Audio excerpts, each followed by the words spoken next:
Well, we're back in the Smokies again. Now we're outside of Cades Cove and we're in Tremont, one of my favorite places. What we have here is a wonderful one-lane bridge that overlooks a massive stream.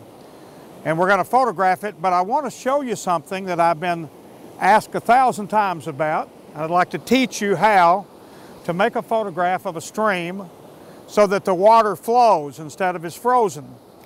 And it's very simple. Put the camera on a tripod, put on whatever lens you need to take in the angle of view that you like, then set the f-stop on the camera to as low as you can go. In my case, it's f22 on this 17 to 35 millimeter lens.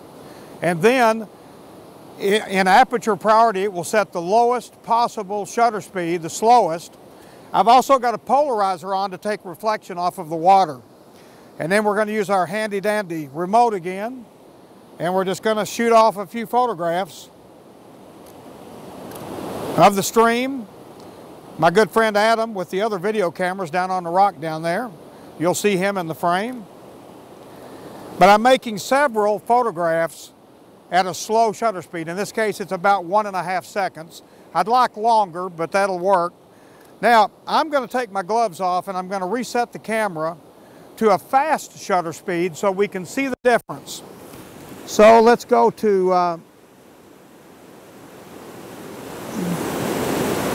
f2.8 and let's crank our ISO.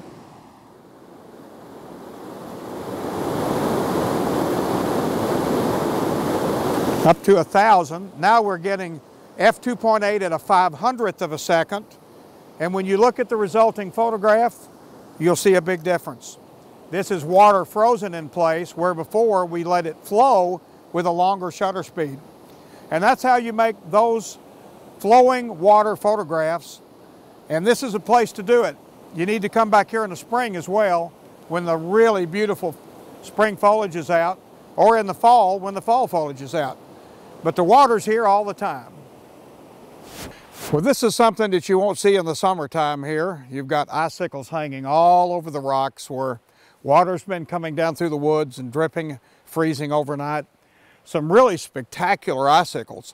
You got to be real careful. In fact, I just went over a minute ago and took a real wide angle lens and stood right under them, which is not probably very advisable, and made some shots, real extreme angles. Now I'm going to take a telephoto lens and go in and do some real tight work. I'm going to share all these images with you, but I think it's a kind of a cool place to shoot. So I'm going to walk over and get some shots, and we'll see how they turn out. There's tons of great shots in here, but one thing I really like, right where we are, is where the grass that's coming down is actually frozen inside the icicle. So I'm going to shoot a real tight close-up showing that.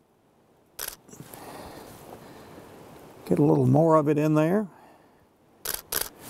Now another thing that happens, it's not warm at all out here today, but some of these icicles are still barely melting or a little water's dripping down. And a really cool shot is the water droplet hanging at the end of an icicle. And it doesn't have to be a huge icicle. In fact, I'm looking right now at a place where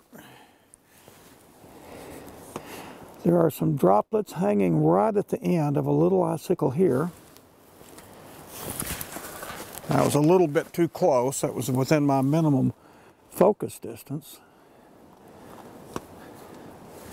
Still is. So I'll come back one more step. Ah, there you go. Now that's kind of a cool shot because the background is black and the very white nature of the ice, and then the little droplets are just hanging. I better shoot them before those droplets go away. That's really kind of cool. Oh yeah, I love that. So many things that you can do and so much stuff that can be shot here. Cars are coming past. We're trying not to get hit, but lots and lots of really unusual formations. You could spend an entire day walking up and down this part of the road and looking at some of this stuff.